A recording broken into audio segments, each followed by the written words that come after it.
है, 6 और 4 का डिफरेंस 2 है, 8 और 6 का डिफरेंस 2 है, मतलब हमारा जो सार्वांतर है वो कितना आया है, 2 आया है। तो हमें क्या करना है, हमें तो लास्ट संख्या से पहली संख्या को करना है माइनस। तो अगर हम 60 से 2 को माइनस करते हैं तो संख्या हो जाएगी 58, और जो माइनस करने पर आया और जो हमारा सार्वांतर है, डिफरेंस है, उससे हम कर देंगे डिवाइड। तो अगर हम 58 को 2 से डिवाइड करते हैं तो 2 दूनी 4, 2 नाम 18, कितना हो जाएगा, 29 हो जाएगा। उसमें आपको एक एक्स्ट्रा ऐड कर देना है। तो जब हम 29 में एक एक्स्ट्रा ऐड कर देंगे तो इसका मतलब कितना हुआ सर, हमारा हो गया 30। कितना हो गया, 30 हो गया।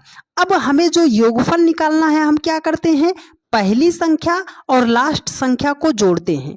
देखो, जब आपको n का मान निकालना है तो पहली संख्या और लास्ट संख्या को आप माइनस करते हो, जो आपका सार्वंतर है उसे डिवाइड कर देते हो, जो मान आता है उसमें आप एक एक्स्ट्रा ऐड कर देते हो। ये तो आप तब करते थे, लेकिन अब हमें जब योगफल ज्ञात करना है, हमें n का वैल्यू पता चल गया है, तो हम पहली संख्या और लास्ट संख्या को जोड़ते हैं। तो 60 2 कितना हो जाएगा, 62 हो जाएगा। उसका कर दो आधा और उसी संख्या को कर दो गुणा किससे, जितना आपका n का मान है। तो अगर हम 62 को 2 से डिवाइड करते हैं तो संख्या 31 हो जाएगी और हो जाएगा हमारा 30 से मल्टीप्लाई करना है। तो 31 यहाँ कितना हो जाएगा, 93 हो जाएगा, मतलब 0 बढ़ जाएगा।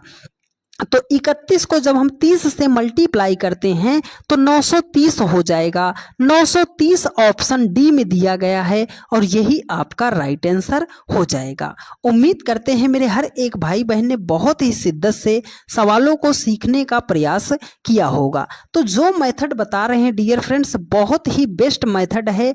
आपको बार बार कटा पीटी करने की जरूरत नहीं पड़ेगी, बस एक बार आपको शिद्दत से मेरा लॉजिक आपको समझने की जरूरत है। ठीक है, चलिए अब चलते हैं नेक्स्ट क्वेश्चन पर। देखिए, अगला क्वेश्चन है डियर फ्रेंड्स, देखो कह रहा है यहाँ पर योगफल ही हमें ज्ञात करना है।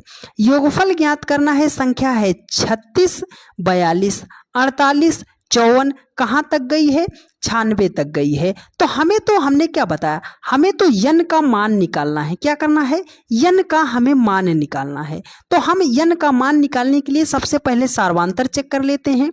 36 और 42 का डिफरेंस कितना है, 6 का। 42 और 48 का डिफरेंस कितना है, 6 का। हर एक जगह डिफरेंस आपका समान होगा। ठीक है, तो n का मान निकालने के लिए हम क्या करते हैं, लास्ट संख्या से पहली संख्या कर देते हैं माइनस। क्या कर देते हैं, माइनस कर देते हैं। तो ये हमारे सामने निकल कर आएगा सर 60 हो जाएगा, और जो आपका माइनस करने पर आया उसको आप डिवाइड कर देते हैं सार्वांतर से। अगर हम 60 को 6 से डिवाइड करते हैं तो संख्या हो जाएगी 10, और जो आता है उसमें हम एक एक्स्ट्रा ऐड कर देते हैं। तो 10 एक कितना हो जाएगा, 11 हो जाएगा। मतलब n का मान हमारा हो गया 11। कितना हो गया, 11 हो गया। अब हमें तो निकालना है सर योगफल।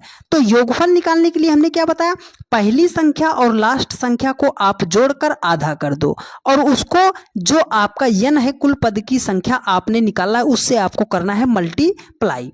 तो देखो 96 और हमें 36 को जोड़ना है, तो ये हो जाएगा 132 हो जाएगा।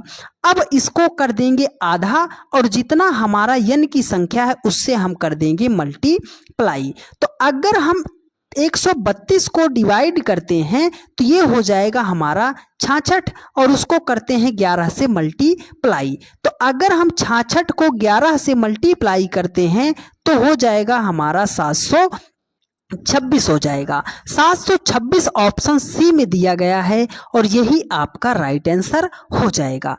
उम्मीद करते हैं मेरे हर एक भाई बहन ने बहुत ही शिद्दत से सवालों को सीखने का प्रयास किया होगा और आपको सारी बातें समझ में भी आई होंगी। तो देखो, एक लॉजिक आपको बता दे रहे हैं कि किसी भी संख्या को 11 से मल्टीप्लाई करना पड़े तो हम कैसे करते हैं। हमने क्या किया था, देखो 66 को 11 से मल्टीप्लाई किया तो हमें तो डायरेक्ट पता चल गया कि 726 कैसे आएगा। तो देखो, जब भी किसी 2 अंक की संख्या को 11 से मल्टीप्लाई करना है तो आप जो पीछे है उसे पीछे खींच दो और जो आगे है उसे आप आगे खींच दो। अब इन दोनों को जोड़ो तो 6 6 कितना हो जाएगा, 12, 12 के हो जाएगा 2, और ये 6 बचा है ना, तो हासिल जो आएगा इसमें जुड़ जाएगा, तो ये हो जाएगा आपका 726। ठीक है, उम्मीद करते हैं आपने इस बात को भी बेहतरीन तरीके से समझने का प्रयास किया होगा। तो ये तो हमारा था 4 क्वेश्चन हमने देखा किसका, कि जब हमारी कोई पावर ना दी गई हो, स्क्वायर क्यूब ना दिया गया हो,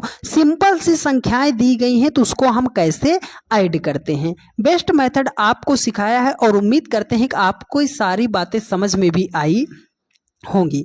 तो चलिए अब चलते हैं नेक्स्ट क्वेश्चन पर डियर फ्रेंड्स। देखिए अगला क्वेश्चन हमारे सामने है, जब हमें स्क्वायर में संख्या दे दी जाए, जब हमें स्क्वायर में संख्या दे दी जाए कि 1 का स्क्वायर, 2 का स्क्वायर, 3 का स्क्वायर, 4 का स्क्वायर, कितनी भी बड़ी संख्या दे दी जाए, तो इसको हम कैसे सॉल्व करेंगे डियर फ्रेंड्स। तो देखो इसको आपको करना पड़ता है, फार्मूला आपको बता रहे हैं, आप ध्यान से समझ लीजिएगा। फार्मूला बता रहे हैं तो ध्यान से आप समझ लीजिएगा। देखो क्या है कि n इंटू एन प्लस 1 क्या करना पड़ता है, n into n plus 1 into 2n plus 1 और इसको डिवाइड करना पड़ता है आपको 6 से। क्या करना पड़ता है, 6 से डिवाइड करना पड़ता है। जब किसी संख्या का स्क्वायर वाला अगर हमें योग ज्ञात करना पड़ता है तो हमें करना क्या पड़ता है, देखो अगर 1 से लेकर 80 तक हम पूछे कि कुल कितनी संख्या है, तो आप बोलोगे सर 80 संख्या है, तो हमें क्या करना है, n का मतलब हमारा कितना हो गया, 80 हो गया।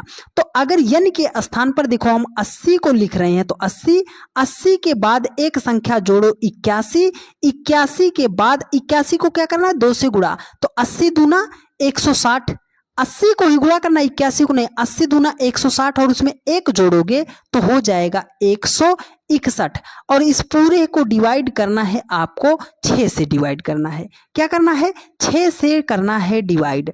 तो देखो अगर आप कट करोगे तो इसे कट करना चाहते हो तो ये हो जाएगा आपका 40, कितना हो जाएगा 40, ये हो जाएगा आपका 3 और 3 से जब आप 81 को कट करोगे तो हो जाएगा आपका 27। देखो अब करना क्या है, आपको करना है सर हमें 40 गुणे 27 गुणे 161 करना है। इतनी बड़ी संख्या को हम मल्टीप्लाई कैसे करेंगे, इतनी बड़ी संख्या को हम मल्टीप्लाई कैसे करेंगे। तो मल्टीप्लाई करने से पहले आपको एक अंक का मल्टीप्लाई कर लेना है। देखो अगर 1 में आप 7 का मल्टीप्लाई करोगे तो 7 एकम 7 हो जाएगा और इकाई अंक अगर 7 में आप 0 का मल्टीप्लाई करोगे तो इकाई अंक कितना आ जाएगा, 0 आ जाएगा। मतलब क्या है सर कि जिस ऑप्शन का इकाई अंक लास्ट वाला अंक 0 होगा वही हमारा राइट आंसर हो जाएगा। यहाँ पर किसमें 0 है सर, इसमें 0 दिखाई दे रहा है, मतलब ऑप्शन सी आपका राइट आंसर हो जाएगा। इतनी बड़ी कैलकुलेशन करने से भी हम बच गए। मतलब क्यों क्या है सर कि 40 गुणे 27 गुणे 161 को जब हम मल्टीप्लाई करेंगे तो 17 38 80 आपका तब भी आएगा मल्टीप्लाई करने पर। ठीक है, उम्मीद करते हैं आपने इतनी बातों को सीखने का प्रयास किया होगा। और जब भी आपके सामने संख्या का स्क्वायर में अगर आपको गणना करनी है, इनका योगफल निकालना है, तो हम क्या करते हैं, जितनी नंबर है, जितना नंबर आपको दिया गया है वो हम पकड़ते हैं, उसका एक बार 1 जोड़ते हैं, उसी संख्या का डबल कर देते हैं और उसको 6 से डिवाइड कर देते हैं। ठीक है, चलिए अब चलते हैं नेक्स्ट क्वेश्चन पर कि कैसे क्वेश्चन में बेस्ट अप्रोच हम ले सकते हैं। देखो डियर फ्रेंड्स यहाँ पर क्या है सर, यहाँ पर तो संख्या सर 20 से शुरू है कि 20 का स्क्वायर, 21 का स्क्वायर, 23 का स्क्वायर और आगे 70 का स्क्वायर दिया गया है। तो हम कैसे करेंगे, देखो आपको करना क्या है, अगर आप यहाँ से 70 तक पूरा देख रहे हो तो कितना टोटल नंबर आएगा, 1 से, मान लो हमने क्या मान लिया कि 1 से 70 तक की संख्या का स्क्वायर अगर हमें ज्ञात करना पड़ेगा, स्क्वायर के योगफल अगर ज्ञात करना पड़ेगा तो कैसे करेंगे। तो हम तो सर n का मान कितना ले लेंगे, 70 ले लेंगे। तो हम क्या करेंगे सर, देखो हम करेंगे 70 गुणे 71। अब क्या करेंगे, जब तीसरी बार लिखेंगे तो इसी 70 का डबल, 70 दूना 140 और उसमें एक जोड़ देंगे तो 141 हो जाएगा। और इसको डिवाइड किससे करना है, 6 से। अगर ये सवाल कहता कि 1 से लेकर 70 तक के स्क्वायर को आप योगफल जोड़िए तब कितना हो जाता, इसी संख्या को हमें कर देना पड़ता, मल्टीप्लाई करके डिवाइड कर देते तो आंसर आ जाता। ठीक है, लेकिन उसने 20 से पूछा है, 20 से हमें 70 तक ही निकालना है। तो हमने कहाँ तक निकाला, 1 से 70 तक निकाला है। तो अगर हम 1 से 19 तक माइनस कर देते हैं तब हमारा आंसर आ जाएगा। आप बोलोगे सर हाँ आ जाएगा। देखो, अगर 1 से 19